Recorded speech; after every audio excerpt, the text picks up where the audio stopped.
wabarakatuh. Dikabarkan diimunisasi seorang bayi berusia 3 bulan mengalami kejang-kejang dan pendarahan di bekas suntikan lengannya hingga akhirnya meninggal.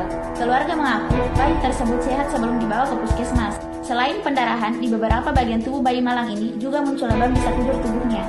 Keluarga menyesalkan peristiwa ini belum dilaporkan ke pihak yang berwajib. Bayi berusia 3 bulan warga desa Patang Panua, Kecamatan Matakali, Polewali Mandar, Sulawesi Barat, mengembuskan nafas terakhir pada 29 Mei 2020 malam.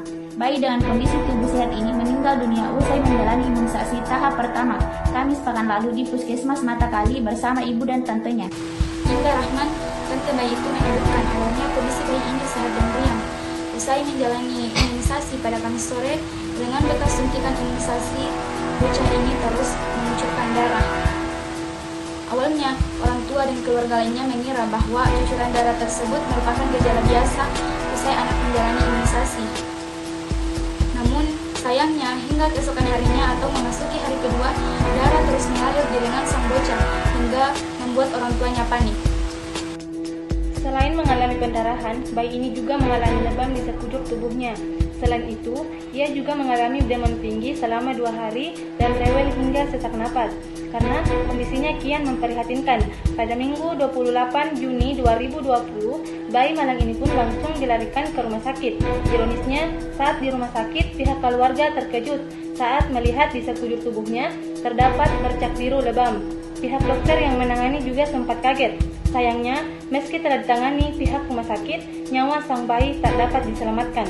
Sang bocah yang mengalami sesak nafas meninggal dunia. Bayi pertama yang juga anak pertama dari pasangan Sultan dan Rusniati ini dikebumikan pada Senin malam di samping rumahnya. Saat ditemui Kamis pagi hari, keluarga tampak masih berduka atas kejadian tersebut. Pihak keluarga menduga ada kesalahan prosedur dalam imunisasi anaknya. Pihak keluarga tengah berembuk sebelum mengambil langkah kepolisian untuk mengadukan adanya dugaan malpraktek dalam proses imunisasi anaknya. Dokter Puskesmas Matakali, Dokter Cynthia yang ditanya soal dugaan keluarga korban bahwa terjadi malpraktek, mengatakan penyebab kematian bocah itu kemungkinan karena beberapa penyakit lain termasuk demam berdarah. Namun untuk membuktikan itu perlu uji laboratorium termasuk mengambil sampel darah korban. Untuk membuktikan penyebab kematiannya perlu membuktikan uji laboratorium, jelas Dokter Cynthia.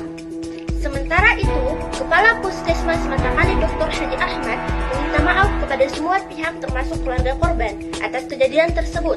Kami mohon maaf, tetapi selama ini dalam menjalankan tugas selalu mengikuti SOP, termasuk saat menangani bocah AS, jelas Dr. Haji Ahmad. Dinas Kesehatan Polewali Mandar sebelumnya juga telah mendatangi pihak keluarga dan mengambil keterangan terkait kematian bayi tersebut. Pihak dinas akan menyelidiki penyebab kasus ini.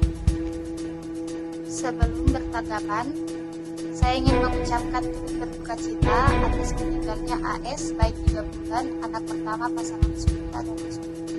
Selanjutnya, tanggapan saya mengenai kasus ini kembali lagi seperti yang kita semua ketahui bahwa segala sesuatu yang ada di muka bumi ini sudah diatur dan dituliskan dalam Lauhul Mahfuz, termasuk ajal dan maut.